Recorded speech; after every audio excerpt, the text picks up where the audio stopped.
Yo, what is on Apple TV? Like, I've seen two shows that I liked, and the rest of it, That last barren one, land. the dude that's he's a football coach, but like the real football, like soccer. He goes from coaching football to coaching soccer over in England, and I'm not gonna lie, it's actually pretty good. Really? So there's three shows. Yeah. I feel like Apple TV is one of those things. Like, I don't know, maybe you bought a phone or you got an iPad or you got a watch, and they gave it to you for 6 months, and you better get it in while you can, because you're not gonna want that after, you know. No, Apple might mine's coming up. Apple might cut a deal. Oh, again, let me preface this with what we say all the time.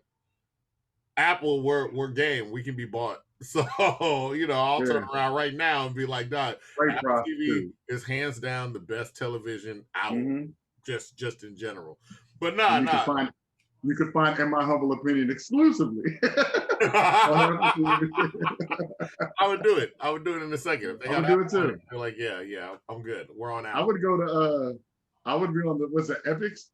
Would you do? You know what? You know what's wild? Because we were talking about Epics. Because I was telling you that because we talked about like the Joe Budden podcast and Kev on Stage, and this is besides the controversy, Rich. All the stuff coming out about Joe Budden it's not hilarious. A surprise. It's not a surprise at all. Dude, he can rap, but he's also kind of trash. But I said it's a lot for me to pay for a service. Like I pay like $12.99 for Netflix. So paying like $10 for one show, that's a big thing for me if I was going to do it. And I probably I pay Epix $5 a month for Godfather of Harlem, and I cancel Epix like as the season finale credits are rolling. Like as soon as he come open up my window, I'll be like, and we're done. Yeah, I was like, that's it. And then I wait for them to start advertising again, and I get Epix. So if I'm not paying more than $10 for Epix, and to me, I don't know what else is on Epix. I have no idea. I've never looked. Epix to me an app? Is a one. I don't know. I just get it off of YouTube TV. That's it. We got YouTube TV. So very easy cancellation. Very easy cancellation. So, yeah. They need to, Godfather of Harlem is rolling right now, too. And it's great. But I do be keeping an eye out because I'm like, oh, this is definitely getting canceled. Epix ain't making it to the summer. Probably not. It's going to get canceled. But Godfather of Harlem, if you guys haven't watched it, it's a good black show because black and lovely as ever. I stay used to down to my socks. Oh, no one know it's them again. It's the boys from In My Humble Opinion. Yes, that's us. We are here. And we want to thank you guys for staying in or listening to us while you're on your walk, while you're in the gym, like whatever you're doing, while you're on your drive, because most of y'all listen to us in the car. It's another good thing because, once again, I'm your host, Avery Zadius, also known as Vince McBands, also known as Carl. I used to be Carlton Banks, but I still am. You know what it means. You can find me at Avery Zadius on all socials. You can find me at Vince McBandz on all socials as well. That's Vince McBandz. Where does that come from? I like wrestling. Vince McMahon, Vince McBandz. Very simple. People will be like, oh my God, I didn't get that. You could find my brother. He's our co-host, Just Devon. That's me. That's it. It's Just Devon. That's it. You can find me on all social platforms. It's either Just Devon or Dr. Douglas. That's it. He introduced himself. You can find him on all social platforms. As far as Dr. Douglas, you can find him on Instagram as Dr. Douglas and Just Devon. On Twitter, he's one of the greatest writers I've ever met in my life. I keep saying that. He's going to write the next Bible, the Bible Part 2, Jesus' Return. And I wanted to make sure. Wait. He returned in the first Bible, right? Well, this is the return of the return. Oh, okay. I'm just this is letting you know, Return of the Mac. I know. Spoiler alert. He comes back. Revelation. Oh my God. Yeah, he does. And this is the return of the return after he returned already. But he's gonna come back. Another spoiler alert. When he comes back, it's not supposed to be good. It's not, and you're gonna write about it. Okay. All right. You're gonna be the one that writes about it. Don't put You that know who on we me. can consult? You know who we can consult about brokering that deal? Our manager. We don't have one. I just needed a segue to get there. But no, to be honest, many people tell me and my brother, like, we're in the industry and we talk about like all the other stuff about, we're like, no, we're industry adjacent. But that's only on the basis because we're not really, technically performers. But people are right. Hip hop is multifaceted and includes not only artists, but lawyers, designers, hairdressers, runners, weed men, those other guys that do all the other stuff we don't have to talk about. But many people behind the scenes are making your local favorite rappers into industry icons. How do you do that? Well, one of the most important pieces on the chessboard that we call entertainment is the manager. I'm sorry about that phone. The manager is responsible for keeping organized, on track, and excelling. Now that brings us to our guest today. All right, we have a manager for one of the most popular rappers, period, upcoming to the nation. But if you know, Doeman DYNA, all right? The manager for him right now, he actually is unapologetic Astros fan. You'll see also doing big things with South by Southwest, which we'll get to specifically. And also, one of the things that I really liked about reading his tweets is he's a Future fan, and I love Future fans. Okay, ladies and gentlemen, welcome to In My Humble Opinion, Brian Hobbs. What's happening, y'all? Appreciate y'all having me. Well, we appreciate you coming on. Yeah, man. Man, I am going to say, and he already introduced you as a manager for Doeman. And Doeman has been on the show. He was one of our earlier guests. We saw him perform at, what was that place? Super Happy Fun.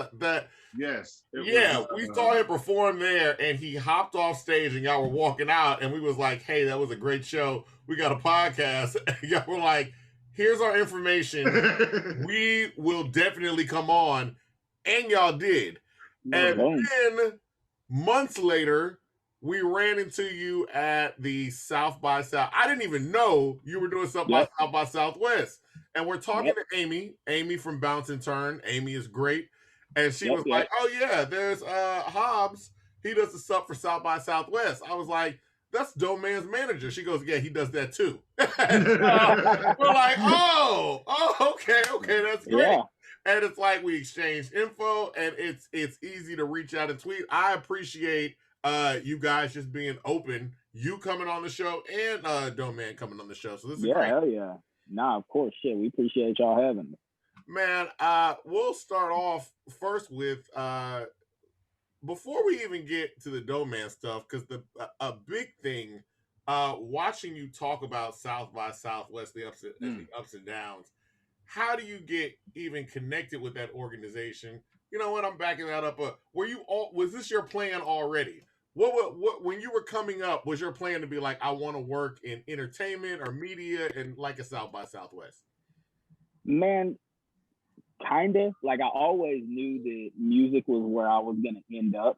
I didn't know how I was going to get there, but I just knew that that's what I loved, and I had absolutely zero musical capabilities myself. I can't sing, dance, rap, write music, play instruments, none of that. So I always knew that I had to do something else. And whenever blog sites were really popping, I was always like the music guy for my friends. I was always getting music early and making mixtapes and stuff like that. Just always keeping my friends up to date with all the new stuff. And nobody was really doing that for Texas. So I was just like, shit, I'm gonna figure out how to make a website, and I'm gonna start a blog for breaking Texas music and be the person that can premiere music for Texas artists. And I literally went and bought a how to build a WordPress site for dummies book and read it and built a site called thefix.com and just started going from there and just sharing music that I liked and started getting some, a lot of support from especially Texas artists, but really all over the South too. But, my main focus was Texas. And, that was kind of how I got my foot in the door. Started doing shows in Austin and San Antonio with my partners that were doing the fix with me. And from there was an opening at South by Southwest, and I saw that door open, and I went and ran through it. And the South by Southwest thing is big because you're like the guy. Like even when they announce you, it's like, yo, if you're trying to do hip hop or any of that type of music at South by Southwest, he's the person you need to talk to. And then immediately everybody in the room tried to walk up to you at the same time. So, right. So I mean, talk about your position at South by Southwest. Like, what does that entail?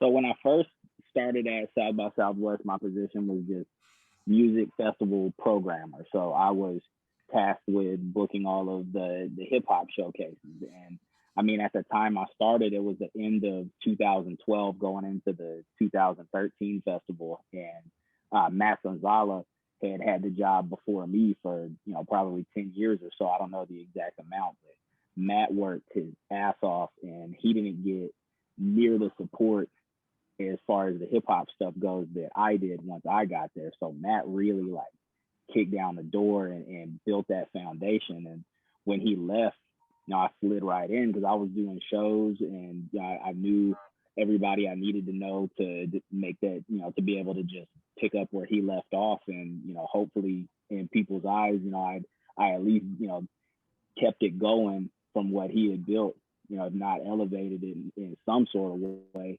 But, now I've gone from just programming hip hop to, I still program all of the hip hop, but my official title is Music Festival Programming Manager.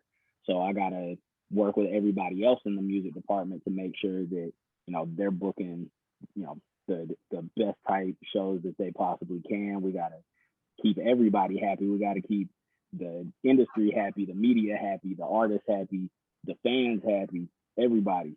So, we got to, and we've had, a couple, unfortunately, with the pandemic not being able to do the festival in 2020, and then we did a virtual festival in 2021. So there's going to be a lot of eyes on us and a lot of people ready to come back for 2022. So, we're already preparing for that. Let's talk about, I mean, the day. I always tell people, especially in Texas, and I know here in Houston, nobody really, there were a couple of events that made people take COVID seriously. One, it was the canceling of that basketball game right as it was starting. Like when the NBA canceled, people were like, huh. But the wild thing in Houston, they were like, but the rodeo's still on. So I don't think this is that serious. And then South by Southwest canceled. And that was just like everybody was like, oh, wait, I think it's serious now. Because nobody would cancel this. And then the rodeo canceled almost right after. What was it like getting those calls and being like almost what seems like the impossible? We're not doing South by Southwest this year. Man, it was crazy. A couple weeks leading up to it, a lot of the international acts started pulling out. And then we had showcase presenters that were pulling out. And then all of a sudden, the booking agencies and the record labels were suspending staff travel. And it was like, oh, man, this is getting kind of shaky over here. And then, we at South by Southwest didn't make that decision to cancel. It was the city of Austin. So I'm sitting there in my GM's office with him, and we're watching the press conference as it happened. And we had, somewhat of an idea of what was going on. But, when the mayor said we're canceling South by Southwest, that's we learned that it was for sure canceled at the same time that everybody else did. So then immediately it's just email, text, calls, just boom, boom, boom, boom, boom, all in a row. And it's like, I don't have any answers for y'all. I just found out at the same time that y'all did. Yeah. It was an exhausting day that day. It was crazy. And the interesting thing I always see about y'all's just talking from people that run your concert, listening to you speak, at that conference, and the mixer or the meeting that we were at. And South by Southwest is really good about having these interest meetings throughout the year. I always hear this. We're planning the next South by Southwest the day South by Southwest ends. Like we're already planning it into the future. We've already been planning it. And so what was that like now as you guys, during COVID that happens, what were your first thoughts in terms of scrambling to do anything initially? We really just didn't. We had no idea what was going to happen. So for months after the festival ended, nobody knew. And I mean, even as of today, like I still don't think even the CDC doesn't even know what the hell's going on. True. One day it's mask, the next day it's no mask. One vaccine sucks, the other two are great. Like nobody really knows. Like everybody from the highest position to the somebody with no position, nobody knows what's going on. So for us at South by, we're watching the news. We're trying to figure out like, could we possibly do a summer festival and just have like a smaller scale festival in the summer and then be back, 2021 full force in March. And then, summer rolled along and it was like, well, shit, there ain't no chance to do anything now. And then the longer that went on, it was like, well, shit, we have to make this call.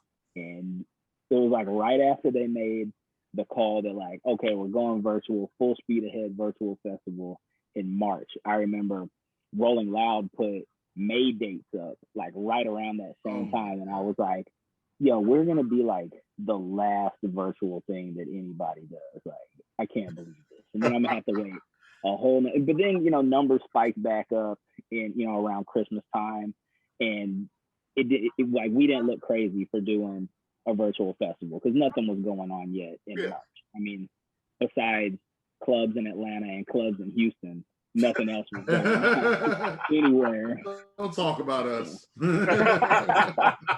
No, it is. We had one friend that came down and visited from New York, and he was like, I mean, he goes, I don't think y'all understand like other places that it's different than what y'all are going through. Like you go play, like everything is shut down everywhere else. Houston, Miami, and Atlanta, y'all are wide open. I forgot Miami. They were outside too, for sure. And I felt like I told him, I was like, Doc, I think we tried. Like, I think for like one weekend we were like, hey, lockdown. And then people were like, but what if I want to eat? So that was the end of that. Yeah, one weekend. How'd you feel about the virtual festival? Man, it was cool. It was a completely different experience from anything I've ever done. When it was over with, I was very glad that we did it. We had to do something. We couldn't have, 2 straight years with no presence.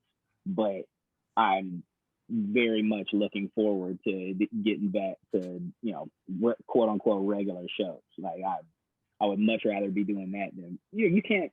And we didn't try to replace the feeling of a concert with these showcases. Like a lot of shows, we told the presenters like, yo, don't do it at a regular music venue. Go do it somewhere else. Like do something super creative that you couldn't normally do. Like we didn't really want it to feel like you're sitting at home trying to recreate a concert because you can't do that. Like, no matter how. And I've seen some really good at-home concerts during the pandemic, and even the best things that I saw never recreated feeling like I was at a show. Like it's just no way to do it. So I think about. I feel like it was a replacement in any way, but I'm very happy that we did. And I think it turned out really well. It did. And I was like, I think about events like South by Southwest, the BET Awards. I think they did a good job. Yep. But even individual artists. Fat Tony had a show in the desert. Oh yeah.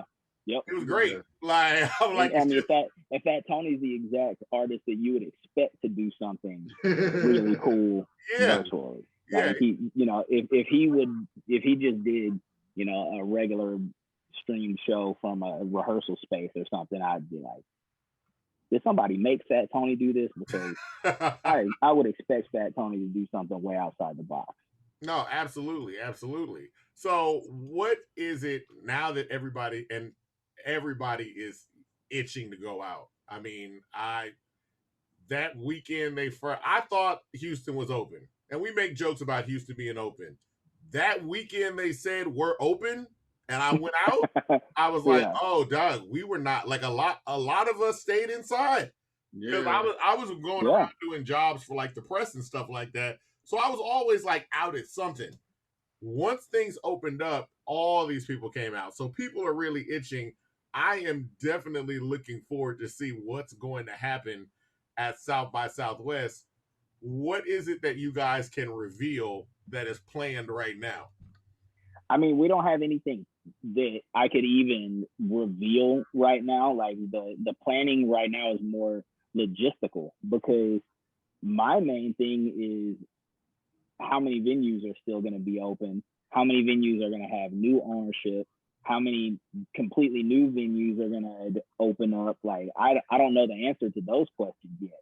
So that's my thing, is like, I know we're going to be able to put a show every night in every venue that we have, but how many is it going to be? Is it going to be more than we've ever had before? Is it going to be the same amount? Is it going to be 40% less? Like, we just don't know right now. So that basically is going to control everything that we do for 2022, is going to be the amount of venues that we have to work with. And then I guess the other thing is how many artists, rappers, everybody have flooded your DMs and emails asking questions about what's gonna, because they were asking questions when it was just regular. When we were regular, your stuff was getting flooded out. How is it now, the response you're seeing? Man, people haven't gone too crazy on me yet, just because I think South by hasn't made any sort of announcement. That's whenever my inbox starts going nuts. Is anytime South by says, like, we've announced the date for 2022, but that's it. So we haven't had any like major, like, nothing's on sale yet, or any, credential release hasn't happened, nothing like that. So that's when people are really going to start blowing me up. Who's already reaching out though is the booking agencies, the record labels, the showcase presenters. That's who's hitting me up, because they know, we don't know how many venues we're working with, so we need to start, we need to get started earlier this year. And every year, I'm like a broken record telling all my clients, like, okay, we did everything at the last minute this year. Next year, we're doing it early. And then, sure enough, every year we're doing everything at the last minute. But this might be the one where, if somebody shows up in January thinking that they're going to program a showcase, then I'm like, man, we don't have any room for you.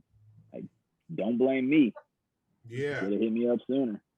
Now, having a job that entails as much of the logistical work as managing what you do for South by Southwest, what makes you be like, you know what, I also want to manage artists? And that's not even a knock, because you're doing a great job with Doeman, but like, what makes you go, let me put this on my plate as well? Yeah, it was all Doeman. I was a fan of his for years before me and him started working together, and we ran into each other at South by 2018, and his previous manager had moved to LA. He's a entertainment attorney now, so he had something, so much stuff on his plate that he went to LA. It's hard to be in LA and manage a rapper in Houston, so they kind of drifted apart a little there. So I was talking to him at the festival, and he hadn't been moving around as much as he had been for, the years previous to that, but his music's always been amazing. So he hit me up a couple weeks after the festival and was just like, yo, have you ever thought about artist management before? And, people have been hitting me for years about management, and some really dope artists had hit me about it, but I just never was like, I can't give this enough. I've never managed an artist before, so I'm gonna be learning as I go, and I don't want to have to constantly be telling them like, yo, give me a break while I figure this out. I don't really know. I know everything there is to know about live music, but artist management was just something completely new. But I told that to Doe. Basically, me and Doeman took a risk on each other. Like, I took a big risk, because managing an artist is a huge responsibility.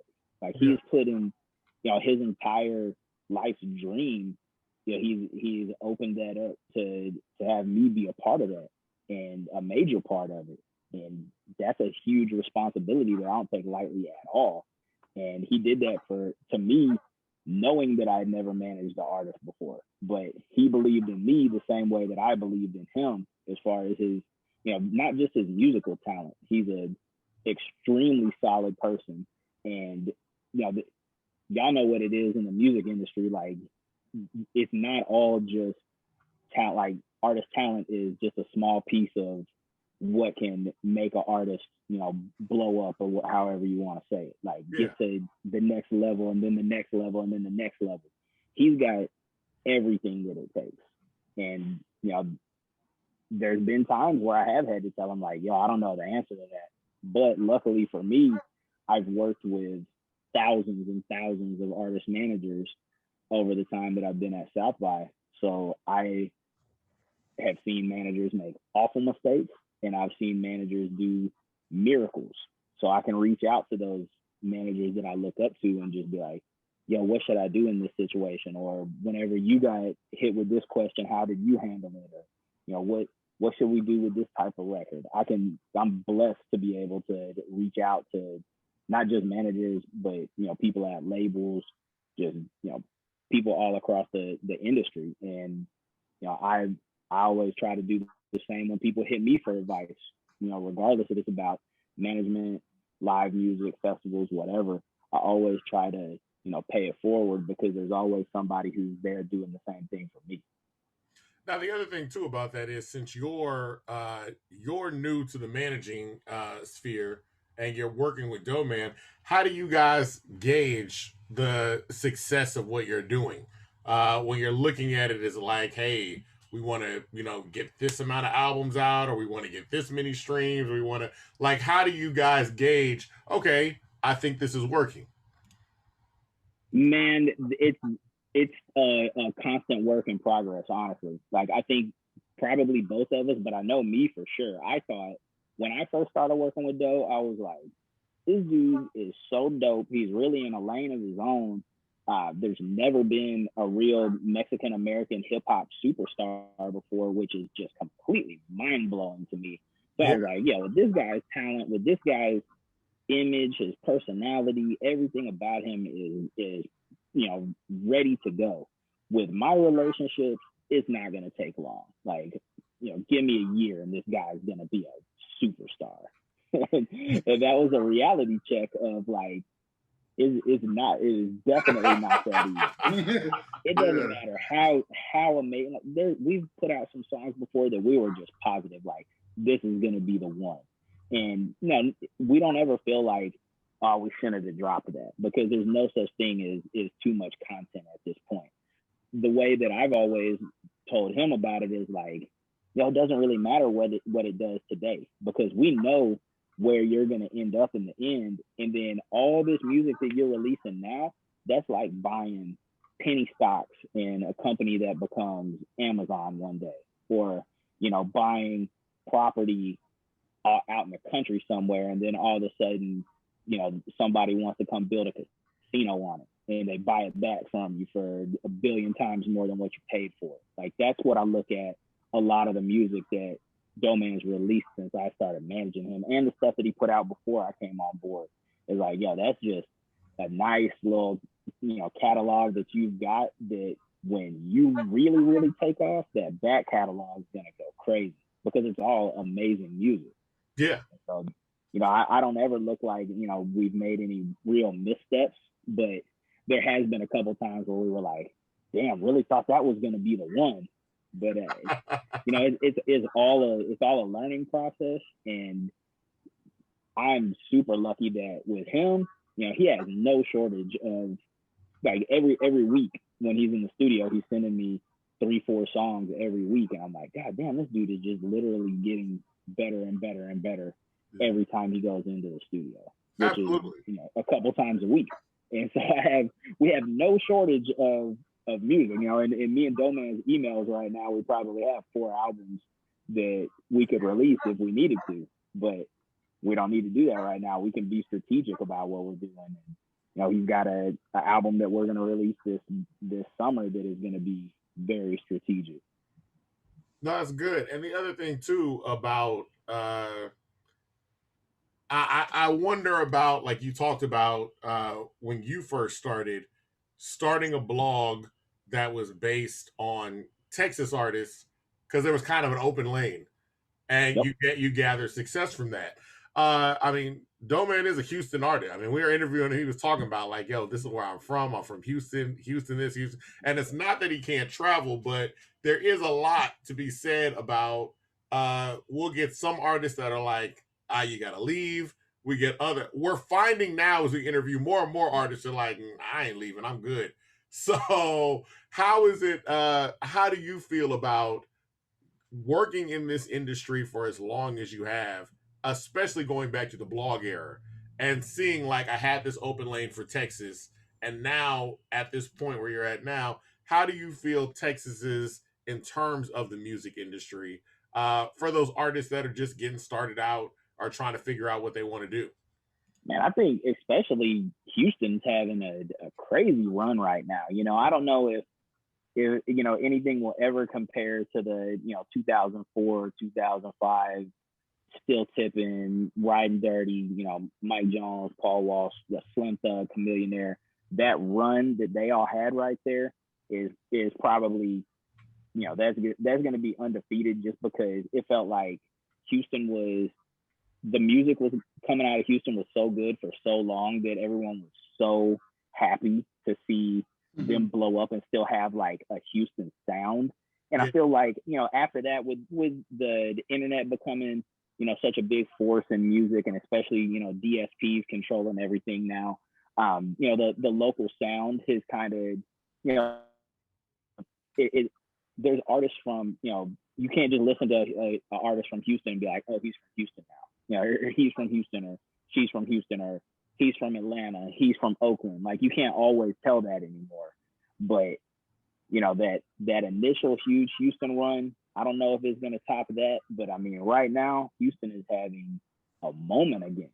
I mean, you've got some of the biggest artists in the world are from Houston. And that should show any of these new up-and-coming artists that, like, this shit is possible for any and all of y'all. Like, look how hard Beat King was working for so long, and he's finally breaking through the Texas, Louisiana area. He's finally he's out of here now. Like, crazy deal with Columbia, still making the same music that he was making. Like, he's making, Club God music, the same music that he's been putting out that Texas loves.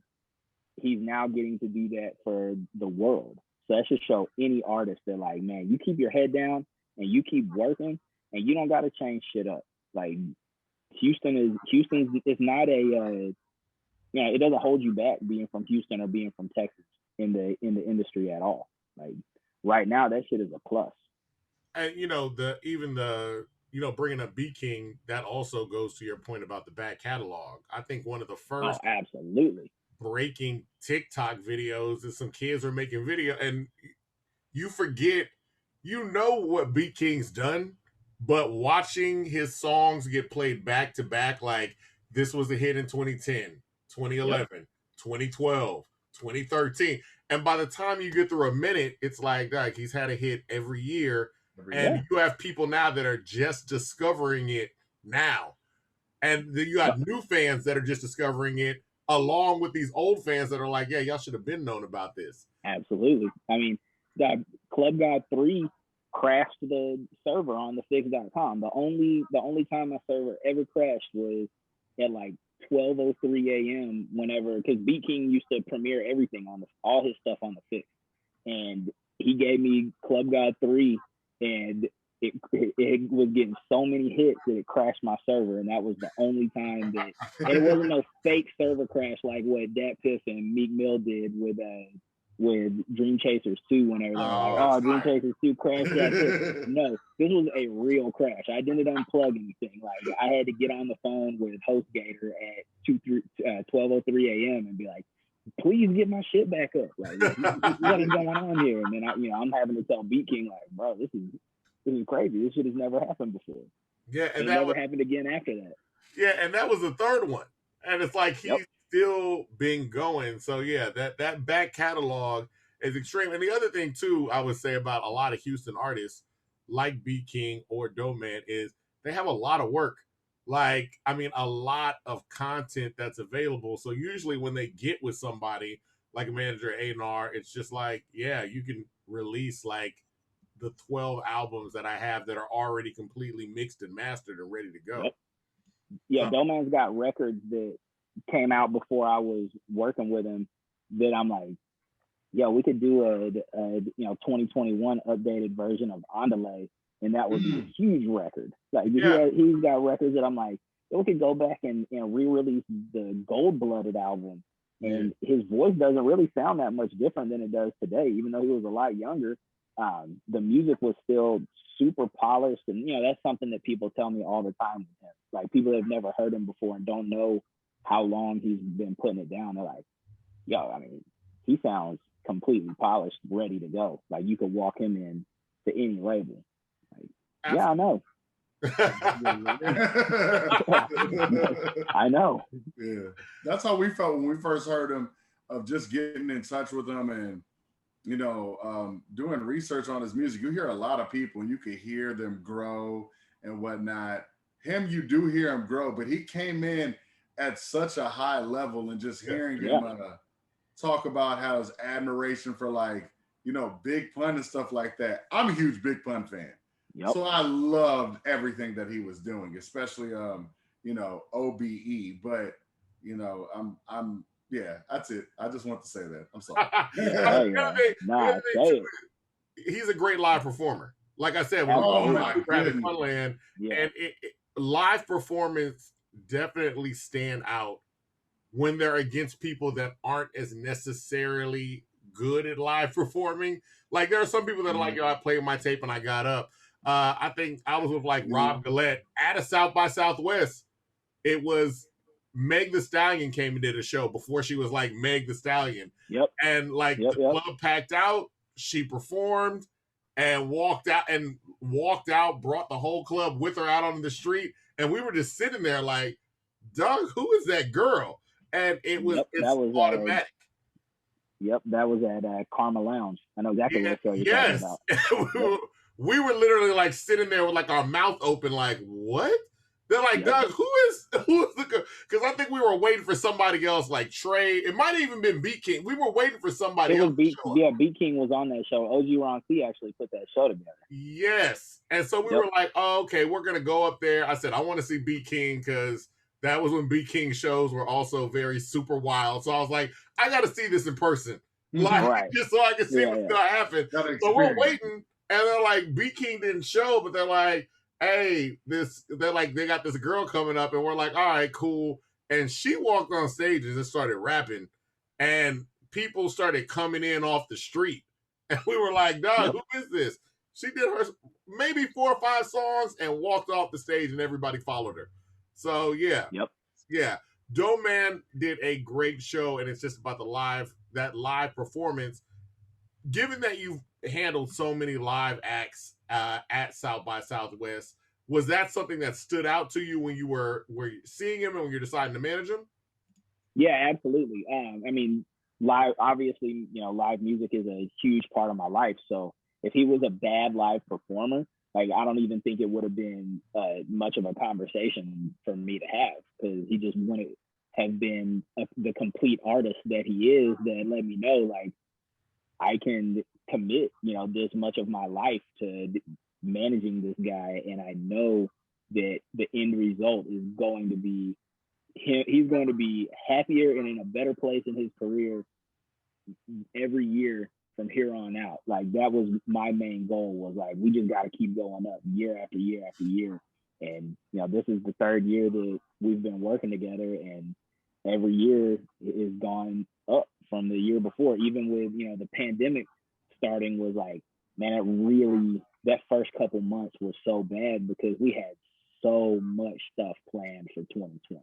Like, so much stuff planned, festivals that he was booked on, like all kinds of stuff, man. And then for all that shit to go away, it took a couple months of like the fuck, like, what do we have? Like, we're talking to each other every day, and it's just like, yo, what are we gonna do? Like, I don't know. Nobody knows. And then, bam, I don't even remember if there was like one single thing that happened, but it was just like one day he hit me and was just like, fuck this, I'm back on it, let's go.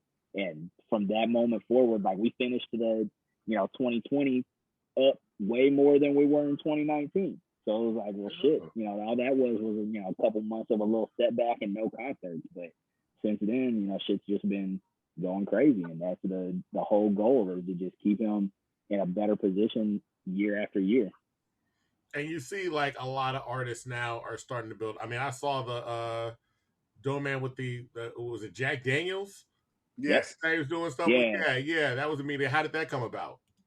Man, that was through this website called Ramez Club. It's like a huge Latin music website and lifestyle brand, and they had reached out to Doe. They've supported him for a long time, and posting his music, and they've done some interviews with him at South by before I was even working with him. And they reached out to him and was like, "Hey, we're gonna do this a contest for a collab with like a massive reggaeton artist." And me and Doe, we're both hip hop guys through and through, 100%. And so if it wasn't Bad Bunny or J Balvin, I'm not really super plugged in on what's going on in the reggaeton world. And they're like, "Yo, it's to do a song with this guy De La Ghetto." I was like, "All right, cool, I'm gonna look into him." Boom. As soon as I started looking, I'm like, "Yo, this guy is a legend." Yeah. So then they told Doe, "Well, you got to get, it's a fan voting contest." And I was like, "Oh, well, y'all might as well just cancel that shit. He's gonna win." Like, no disrespect at all to the other artists that are in it, but it's not going to be close. And it wasn't. And there was just a situation where his fans are supporters. Like, I don't even like to even just call his fans, because they're family for him. Like, his hardcore fans they've been riding for him since he first came out, and he speaks for them, and he's just such a representative for them. When they said it was a fan vote situation to do this record with De La Ghetto and this brand partnership with Jack Daniels, I was just like, shit, y'all might as well not even waste the time. He's gonna win this shit. Like, I never had a split second of a doubt, and that's how it happened. And the record came out, and it was an amazing opportunity. De La Ghetto and his team were amazing to work with. They came to Houston and shot the video in the Southeast. You got a multi-millionaire reggaeton legend posted up in the Southeast in Doeman's neighborhood, and nobody questioned anything. He was just like, "Yo, this is your home. I'm gonna come through." De La Ghetto popped out, went straight to Doeman's dad, shook his hand, introduced himself. I was like, "Yeah, this dude is a real solid guy." Solid. Nice. That experience was awesome. And we've had a couple of other brand partnerships too. We did one with HP and Genius, where Doeman and Mulatto worked together on something, and that was awesome. Shout out to the homie Rob Martman. He put that play together. It was just, we've been really really blessed with some cool brand partnership opportunities, and just getting started on that. There's a lot of stuff that I can't say right now, but y'all see pretty soon. Yeah, and that's what I was saying. I was seeing, like, we saw the Mulatto thing. It's like, okay, we're starting to see a lot of the alignments of the different, and I love seeing a lot of these artists get shine, especially from other places, where you're saying, like, De La Ghetto or Mulatto. I just saw Bloodbath just had a video that was out, and it's like, it's great. Yeah, with LVRN, it's awesome seeing Bloodbath with all the LVRN artists. Yeah. That's amazing. Yeah, like, yo, it's like, oh yeah, y'all like what we like. Like, y'all been missing out. So y'all should have been up on this already, but hey, better late than never. Now, the other thing too is, as because we were talking about live shows, and Doeman having that great live show, you're like, I wouldn't even assign him if it was a bad live show. You deal with live music, the do's and the don'ts, the ups and the downs and the tips. What are some tips you can give artists? Because my brother and I go to South by Southwest all the time. You will see artists getting out there the first time and making mistakes. You'll see established artists getting out there and making mistakes too. So what are some of the things that you would suggest that artists should do to make sure they're putting their best foot forward on a live show? I mean, absolutely number one rule, and this is not just in live music, but in anything music related, be easy to work with, be on time, be cool to the stage managers, be cool to the DJ. Like, don't come in there with a big ego, doesn't matter who you are. But as far as like technical aspects of the show, you know, I don't like hearing somebody go up there with just their regular version of the song playing and rapping over their vocals. You know, I know it is what it is at this point. You know, you see from the biggest headliners on down do that shit sometimes. And, you know, that to me, that sucks, but, you know, it is what it is. But I would say, you know, at least get show versions made of your songs with, you know, the lyrics turned down, your ad libs turned up.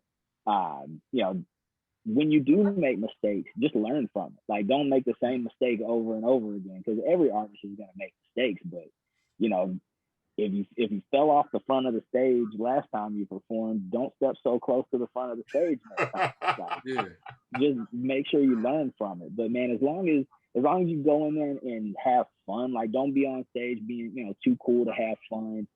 Get the crowd involved, but don't be that guy who's on stage like berating the crowd for not putting their hands up. Or, you know, that's the absolute worst, to be in the audience of the show and the artist is like, oh, y'all ain't on shit. You know, everybody in this crowd's too cool. And people do that in Houston a lot, because Houston's such a cool, laid back city. It's like, oh, y'all too cool to put your hands up, or y'all too cool to have fun. It's like, stop it. You're doing too much right now. Like, get up there, do your thing, and man, don't overstay your welcome either. Like, leave the crowd wanting more. Don't ever leave the crowd being like, damn, I'm glad that shit was over. I tell, because artists a lot of times will be like, oh damn, my set's only gonna be 10 minutes, or my set's only gonna be 15 minutes. Like, yo, you should be happy that your set's only 10 or 15 minutes, because nobody knows any of your songs. Like, even, you know, the first time the first time Kendrick played at South by Southwest, he wasn't doing a 45-minute set. Like, you got to pay your dues out here, and you need to leave that crowd wanting to look you up on Spotify or Apple Music or follow you on social media. You don't need them to be like, yo, I can't believe that guy felt like he was up there for an hour. Yeah. None of those damn songs. Like, you don't want to be that artist. So just, you know, be cool and have fun, and the crowd will feel that you're having fun, and in turn that will make them have fun. And it says a lot when a new artist like does a quick, like, tight set and hops off at the climax. Doeman did it, Megan did it. We were just at the Texas Smoke Break. I think Big Jade did it really well. Oh, like, yeah. She was on stage and hopped off. That's Beaumont, Texas right there. Let's go. And people was like, where is she from? Who is that? She from where?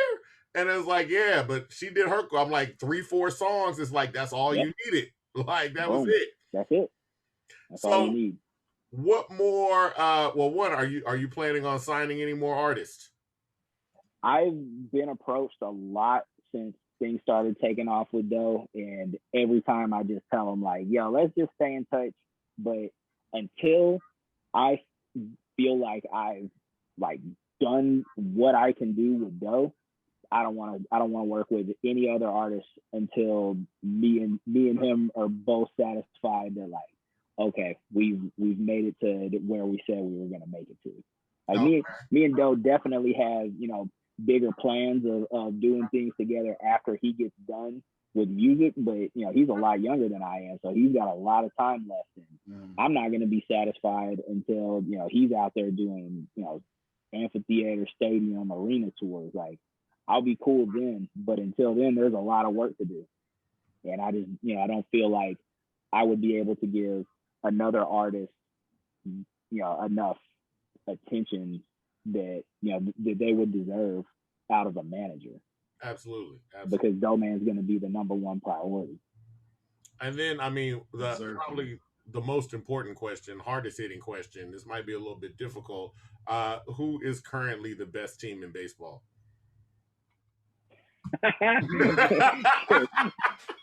The Houston Astros. Yeah. I like that you got They the got them Astro and it's black. I'm really enjoying the Astros embracing the villainy. Like at first, Absolutely, I the love it. apologeticness at first, I was like, all right, look, everybody apologized. We're good. And then when people were still mad, it's like, you know what? I don't care anymore. We're just going to win. And the way Carlos Correa has handled it has been amazing. And the Astros need to run that man his extension and get him signed for the future. Absolutely. He's really stepped up as a leader. And, you know, I love how they've gone about just saying, you know, oh, y'all think we can't hit without trash cans or whatever? Well, who's got the number one top batting average in Major League Baseball right now? The Astros do. Yeah, exactly. Maybe y'all pitchers should stop getting smacked around. I've loved this season because every time a game's about to start, it's like, oh, what are they going to do now without cheating? They can't cheat now. And it's like, yeah, they're going to win. Right. It's like they won. So I don't know what you're talking about. They weren't cheating. They weren't cheating in 2019 when they made the World Series. They weren't cheating last season whenever they were one game away from the World Series. So they're just going to have to be sick when they see them in the World Series this year. Yeah. Now I know you're not against the Dodgers. I hope so too. I know you're not taking on any more clients right now, and I know that your inbox is gonna flood out when it comes time to South by Southwest when they make announcements. But go ahead and let the people know where they can find you, so you know, like how they can get in contact with you or just see what you're doing. I mean, man, I take all emails to my South by email. You know, it's out there. It's public. It's bhobbs@sxsw.com. Any artist wants to hit me up, ask questions. You know, it's not gonna be like, oh, hey, I'm this artist. Can I play South by? Like, no, it's not that easy. But if you hit me up, I'll let you know what you need to do to increase your chances year after year. And you know, shit, whenever it's time, it's time.